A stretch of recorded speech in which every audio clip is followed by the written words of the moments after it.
Assalamualaikum warahmatullahi wabarakatuh.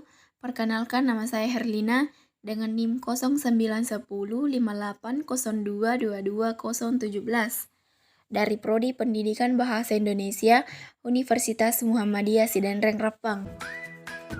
Saya akan memaparkan materi tentang syirik dan bahaya bagi manusia. Materi pertama yaitu syirik. Syirik menurut bahasa adalah kongsi saham adil dan kerjasama, sedangkan syirik menurut istilah adalah meningkatkan sesuatu selain Allah Subhanahu wa Ta'ala sebagai perubahan takdir, dan pengatur alam syirik adalah menyekutukan Allah Subhanahu wa Ta'ala dalam rububiyahnya, uluhiyahnya, asma atau nama-nama maupun sifatnya. Bentuk-bentuk syirik. Pertama, syirik di dalam al-uluhiyah, yaitu kalau seseorang meyakini bahwa ada Tuhan selain Allah Subhanahu wa Ta'ala yang berhak untuk disembah atau berhak mendapatkan sifat-sifat ubudiyah, yang mana Allah Subhanahu wa Ta'ala dalam berbagai tempat dalam kitabnya menyuruh kepada hambanya agar tidak menyembah atau beribadah kecuali hanya kepadanya saja. Bagian B, syirik di dalam ar-rububiyah, yaitu jika seseorang meyakini bahwa ada selain Allah Subhanahu wa Ta'ala yang bisa diciptakan, memberi rezeki, menghidupkan atau mematikan, dan yang lainnya. Dari sifat-sifat ar-rububiyah, orang-orang seperti ini keadaannya lebih sesat dan lebih jelek daripada orang kafir terdahulu. Bagian C, syikir di dalam al-asma wa as-sifat, yaitu kalau seseorang mensifatkan makhluk Allah dengan sebagai sifat-sifat Allah yang khusus baginya. Contohnya meyakini bahwa ada makhluk Allah yang mengetahui perkara-perkara ghibah. Materi ketiga yaitu jenis-jenis syirik. Yang pertama, syirik besar atau akbar. Syirik ini menjadi penyebab keluarnya seseorang dari agama Islam, dan orang yang bersangkutan jika meninggal dalam keadaan demikian akan kekal di dalam neraka. Hakikat syirik akbar adalah memalingkan salah satu jenis ibadah kepada selain Allah. Kedua, syirik kecil atau asgar, yaitu setiap ucapan atau perbuatan yang dinyatakan syirik oleh syara tetapi tidak mengeluarkan dari agama. Materi selanjutnya yaitu macam-macam syirik besar.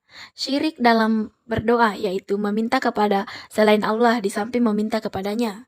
Syirik dalam sifat Allah, seperti meyakinkan bahwa para nabi dan wali mengetahui perkara-perkara gaib. Syirik dalam mahabbah atau kecintaan, mencintai seseorang baik wali atau lainnya, layaknya mencintai Allah atau menyertakan cintanya kepada makhluk dengan cintanya kepada Allah. Syirik dalam ketaatan, yaitu ketaatan kepada makhluk, baik wali ataupun ulama. Syirik khauf atau takut, takut yang menyebabkan seseorang meninggalkan kewajibannya. Materi selanjutnya, macam-macam syirik asgar. 1. Sahir atau nyata, berupa amalan seperti memakai gelang, benang, dan sejenisnya sebagai pengusir atau penangkal mara bahaya. Jika ia meyakini bahwa benda-benda tersebut hanya sebagai sarang tertolak atau tertangkapnya bala. Kedua, khafi atau tersembunyi, syirik yang bersumber dari amalan hati berupa riya, sumiyah, dan lain-lain. Materi selanjutnya yaitu bahaya syirik, penyebab terjadinya syirik pada manusia. Pertama, berlebih-lebihan dalam memuji. Bagian B, ta'assub atau fanatis terhadap peninggalan nenek moyang walaupun itu batil dan menyelisihi yang hak khususnya dalam masalah akidah. Bagian C, kejahilan atau kebodohan terhadap akidah yang benar. Materi terakhir yaitu tindakan Rasulullah dalam menangkal syirik. Pertama, tidak berlebihan dalam memuji. Kedua, beliau melarang kita melakukan perbuatan menjadikan kuburan sebagai tempat ibadah dan larangan menjadikan kubur beliau sebagai tempat didatangi berulang-ulang. Ketiga, larangan bersafar menuju tempat yang dianggap berkah kecuali 3 masjid. Terima kasih. Wassalamualaikum warahmatullahi wabarakatuh.